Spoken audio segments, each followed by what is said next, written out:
small poster for announcing this seminar. And I went to your own website, and I think that you have done, I don't know, thousands of things. It's really, I mean, an entire life of working hardly on this topic around the eviction of people, the politics of land, the problem of Bedouins, and everything related to somehow to justice and planning. Okay. And, let's see what image did you choose? Oh, it's Something not, when I was younger? no, it was not from, no, I didn't find any picture. I mean, I okay. found just your picture, but Okay. I wanted to find the pictures of your works. Today we decided with Vanni and Carlo to dedicate this seminar to the concept of the just city, taking the occasion from a recent paper that he wrote, that Oren wrote, and that he, just by chance, he sent to me a few months ago.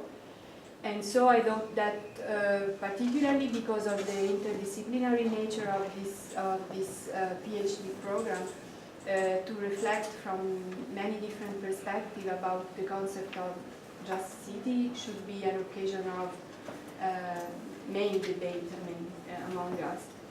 And so the idea is that Oren will present his lecture. He will do his lecture, which will be composed, he just told me, of a more theoretical part, and then of a case study related to Beersheba, which is the town in which the University of Ben Gurion is located. And then we will open the debate in a very, I mean, as always, in a very informal and open way. And so I'm sure that we will get a lot of insight and also input for our own researches from this occasion. So thank you very much for being here. Okay. And the floor is yours. Okay, thank you, Barbara, very much. You're welcome. It's good to continue the cooperation because Barbara taught at our university as well. And the invitation is open to all of you to come to Israel-Palestine. Apart from very, very interesting place and a human living laboratory, it's also politically very important that people from Europe and other places come and see in their own eyes and relate to Israel-Palestine beyond the propaganda. What I want to talk today about is, it's based on this article that I did with Rani Mandelbaum, as a student a few years ago, and a group of students that we did a workshop, but it's also based on several other articles on the issue of doing the just city. That is the title of the article that is just published a couple of months ago, which means looking at the principles of justice, looking at the city, and looking at action. Three things together. How can that be done? And it's not so much an organized lecture. It's modular. I told Barbara that I presented that because it's a very, for policymakers and for people in Israel, Palestine, only so far in Hebrew and Arabic. So some of the slides will be like this, but I will speak them in English. I translated most of it. But let's start with two events that happened in Beersheba in the last couple of years, which are to do with social protest around issues of planning. And this, a couple of years ago, there was a Occupy movement across Israeli cities, especially young people, focusing mainly on housing prices, crazy real estate speculations, and later on also all kind of cost of living. It's a protest that surprised people how it went all over the country. It didn't achieve much yet, but it did change a lot of the discourse. So this is one of the demonstrations that was in Beersheba. Hang on. Sound.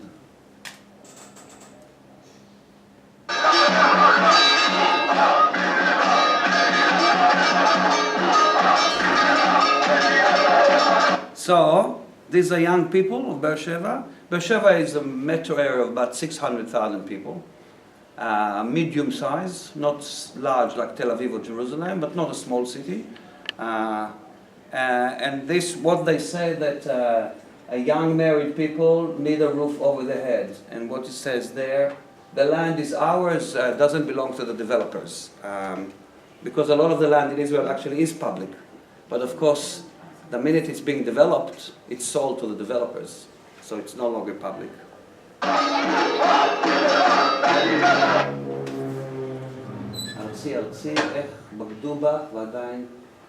This is our land, how you have been betrayed by the money, by the capital. You see, you also have signs in Arabic, because there's a lot of Arabs that live there. Cannot quite read it, but it has to do with justice.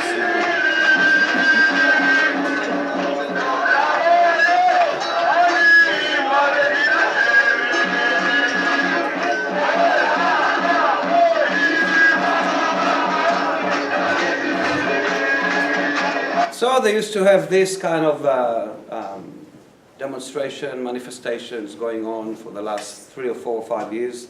Starting really 2011 was a big year that it all started. Adala Ijtimaiya, it says in Arabic, it says social justice. At the same time, almost in parallel, sometimes in coordination, but usually without coordination, there are demonstrations by the Bedouins. Let's hear one of them.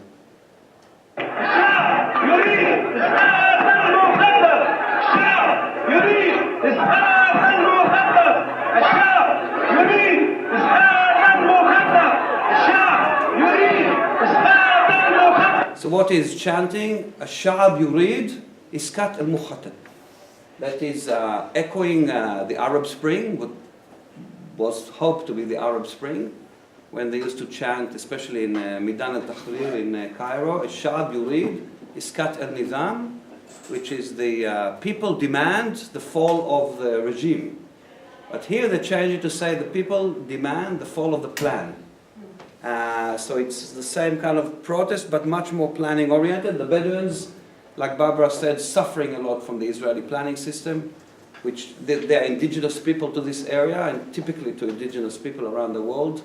The modern state is trying to urbanize them, modernize them, put them under reins to live almost like suburban life.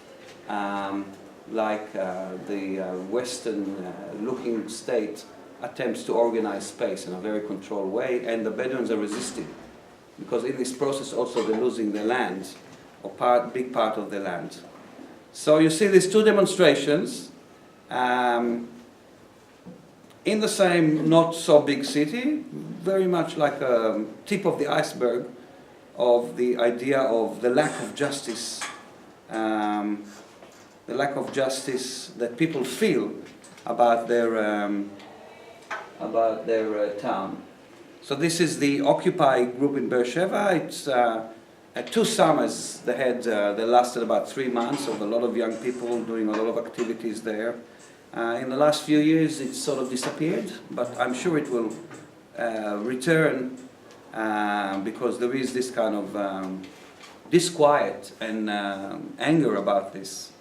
They also organized the largest ever demonstration in Beersheba, which was 30,000 people one night, about 5 years ago. Took the streets in Beersheba, all saying, "Otzim tzedek, lo tzedakah." We want justice, not welfare. The Negev demands justice. What else? Everybody has the right for a home. Bibi, you know, he was still the prime minister. It's like Berlusconi. These people, they never disappear, right? Give us back our society, right? And then again in parallel, the Bedouins quite often protest in parallel, also against planning, but against a different arm of the planning system, which is the Praver plan, and you saw that. So this is what's happening on the streets in the last 6 or 7 years, and this is a taste that will live sort of in our memory, in our short-term memory, and we'll now do a detour through the idea of, through the concept and theory of injustice. Then we'll try to spatialize them, that is, bring them into the land and the city and the geography. And then we'll focus on one project that we did that we hope will become a compulsory element of the Israeli planning system, hopefully maybe also the Palestinian, social impact assessment. This is one of the tools that we thought we can actually translate principles into action. So in the last this happened 3 years ago, what I'm showing you today. In the last 2 years, I'm doing it with the students, a group like you, master students in Tel Aviv. In southern Tel Aviv, we do a social impact assessment. We take real plans in real time, and we actually do use the theoretical elements of Just City, translate them into measurable steps, and we present it in a news conference, in press conference, to the city, to the mayor. And of course, maybe you know that southern Tel Aviv now is boiling because of the refugee stroke labor migrant issue. And the Israeli government has decided to deport them all. And this is exactly the area that we're working in Tel Aviv, where most of the Africans live. So you see how relevant it is to today. This is about Beersheba, but we're using the same tools in Tel Aviv. And then we'll come back to some of these theoretical issues, if Barbara gives us enough time, right? And just in terms of introduction, Oren, who, she said, doing several things. So I thought I'll put here a few books.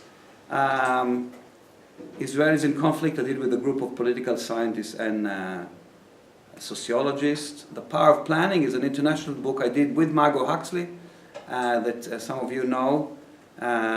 Spaces of Control and Transformations. This is a journal that I started, it's about 15 years ago, Arab Jewish journal, that I'm no longer editor, but I was for a while.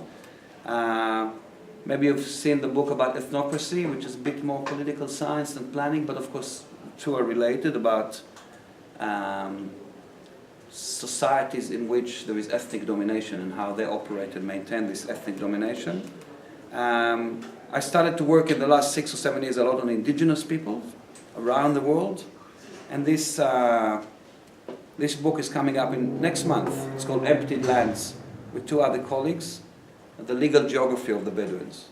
This is like a taste of some of the things I was doing, and also some reports in NGOs that I am working with.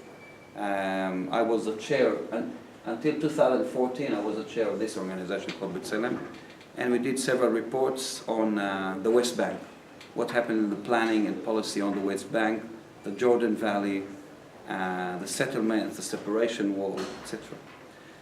So, the intellectual history of justice. Some of you, obviously the philosophers, but I'm sure the others know that it's a perennial question in trying to think about human society.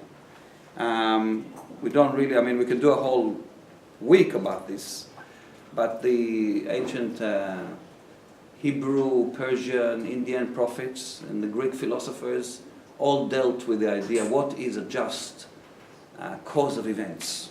Who should get what? How can power be distributed? What are the resources? Who is the righteous citizen, of course, from Aristotle, or the more sort of rational philosopher's approach of Plato. We won't go into that, just to show that there are ancient roots to this kind of debate. But in what interests us, especially in terms of the city, which is very much a product of the modern era, the capitalist, nationalist, state center system of power in the world, the more modern philosophers that actually emerge from this kind of political spatial settings. What do they say? And again, don't really have time so much to go into that, but there are different strands. The liberals, most of them come from the Anglo world, the Scottish Enlightenment, John Locke, John Stuart Mill, the Jonathan Bentham, And then you have the libertarians, as you know, the ones that, these two, they stress liberty, freedom, but the liberals see the state as very important, albeit constrained. The libertarians, of course, see the state as almost redundant. They would like to minimize, and they're very hostile to states. And then you have another axis of justice, which is to do with equality. You have liberty and you have equality, two huge kind of values to do with a just society. And you know the incredible contribution of Karl Marx and Friedrich Engels. Actually, Friedrich Engels did his work on cities. Have you been exposed to it? He started his perception, unlike Marx, who started with the political economy of production. Friedrich Engels started with studying of the slums of the industrial cities. This is his early work, is all about that. So they come together where the political economic meets the spatial analysis. Henry George, you know Henry George's work? Irish, about land and public resources. And so they all stress equality. Without going into too many details, you have liberty or freedom versus equality as two, if you like, competing horizons of the just society. You also have the anarchists, and the anarchists maybe to some extent are between the two, and the different strands of anarchism. It's quite interesting to think about. But they stress autonomy and democracy. Sometimes they also stress the material, the need for material redistribution. Sometimes they don't. I very much follow the writing of Noam Chomsky as a kind of materialist, anarchist in today's critical discourse.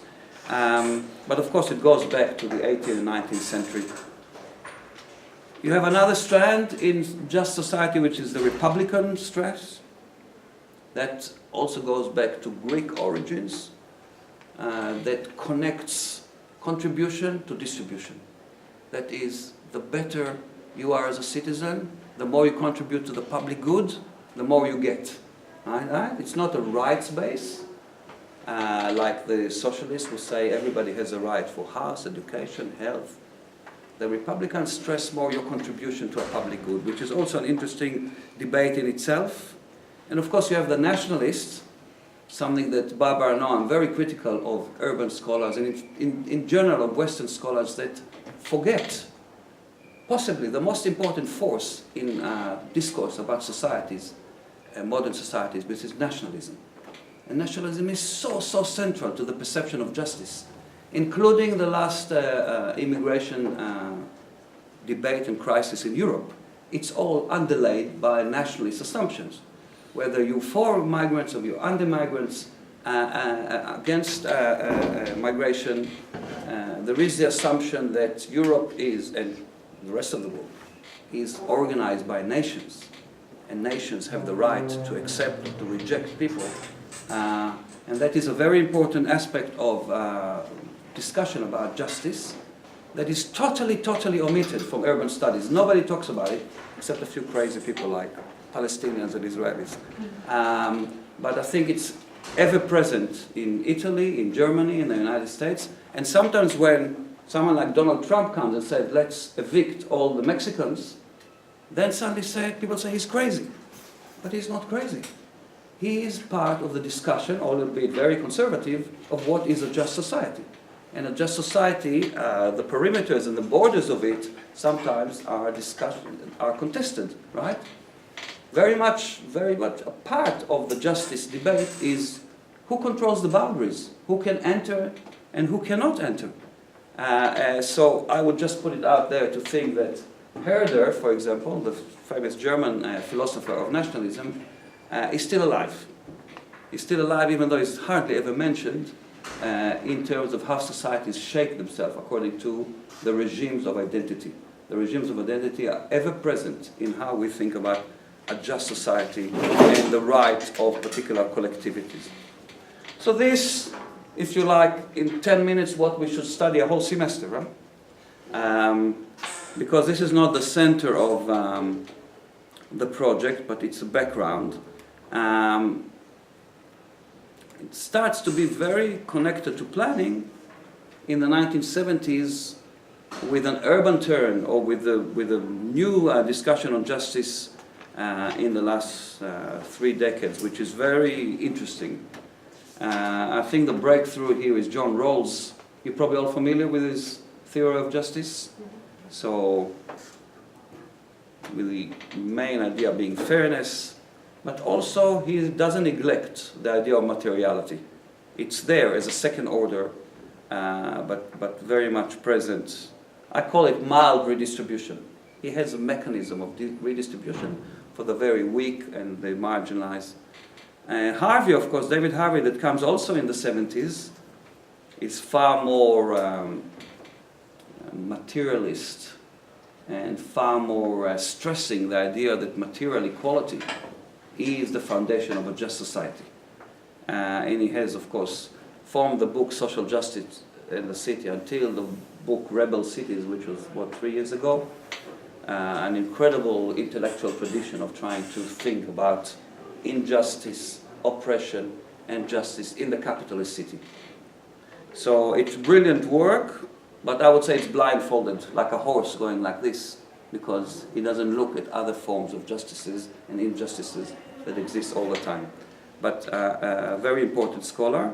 Then you have in the 80s and 90s, entering the debate, or re-entering the debates, the issue of identity, coming from philosophy, actually. So Iris Marianne Young, a brilliant scholar, and terrible tragedy that she died so young, and Will Kimlicka, that comes from political theory of multiculturalism, they both start to engage in cities as well. And of course many other scholars, also the post-colonial paradigm.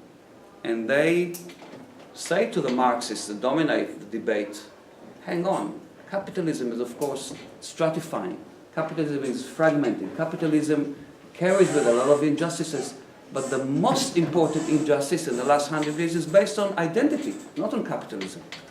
It's based on racism, it's based on colonialism, it's based on giving people different types of citizenship according to their ethnicity. And that's really opened up the whole debate about how to correct it as well.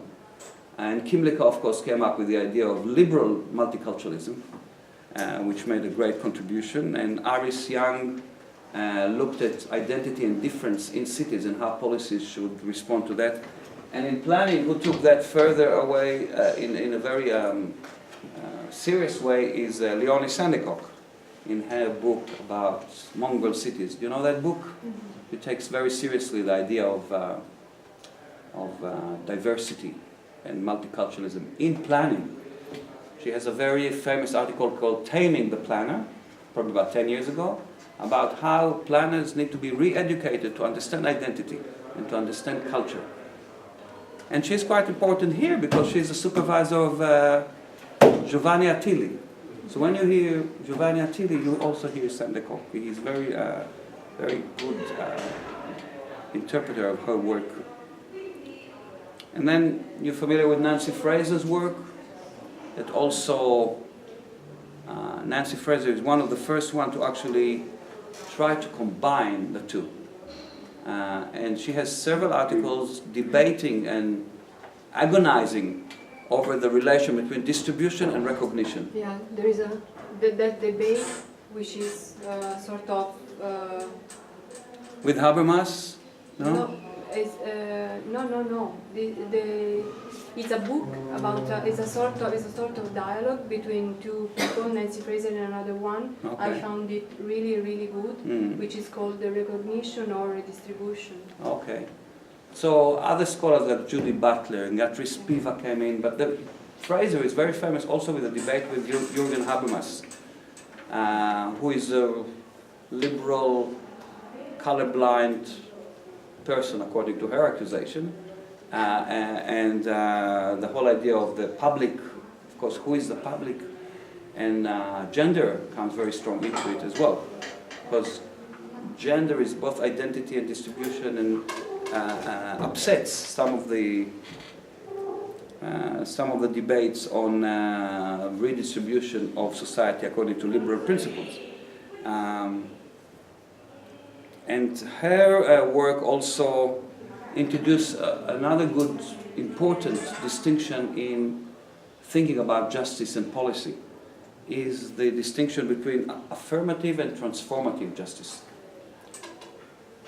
The former looking at correcting technical and small problems in terms of injustice.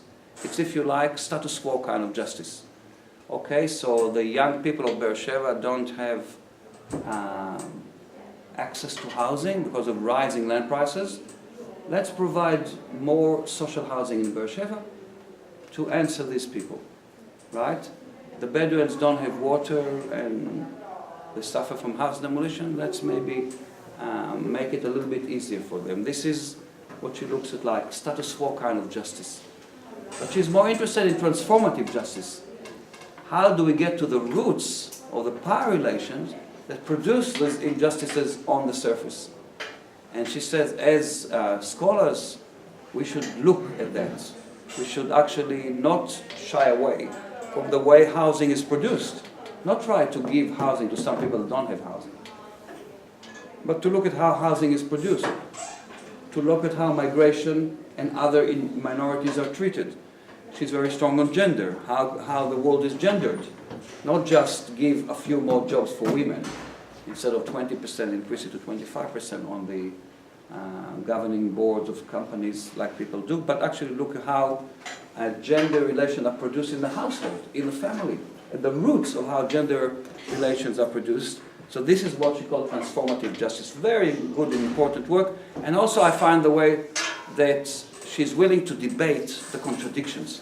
Because those people, like Harvey or Castells or Marcuse or Brenner, all these people, they, at the beginning, said, we're interested in capitalist urbanization. So capitalism is the only thing they deal with.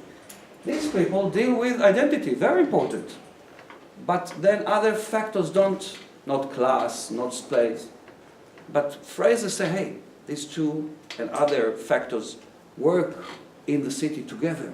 Let's try and deal with it, how they work together. She has quite elaborate, sometimes not so convincing, but a very brave attempts to engage distribution and recognition, and to look at how we can treat this thing to transform the society, not just to correct technical problems. And then Chantal Mouffe is also quite interesting, maybe even taking it in a more radical way.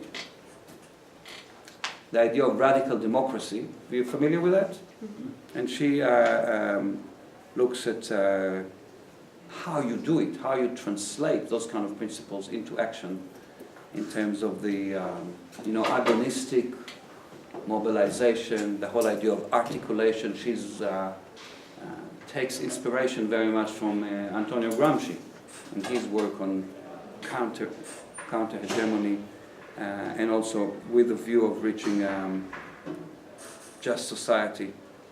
So I have some graphics that I actually look at it, but we already discussed it.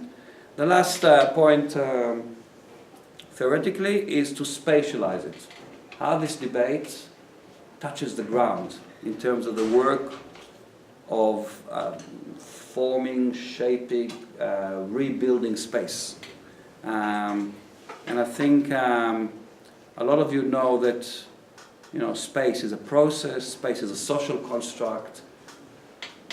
After Henri Lefebvre, we look at spatial arrangement as a social arrangement, and with very, if you can look at land and housing, at bordering, at infrastructure, at belonging, all these are elements of space.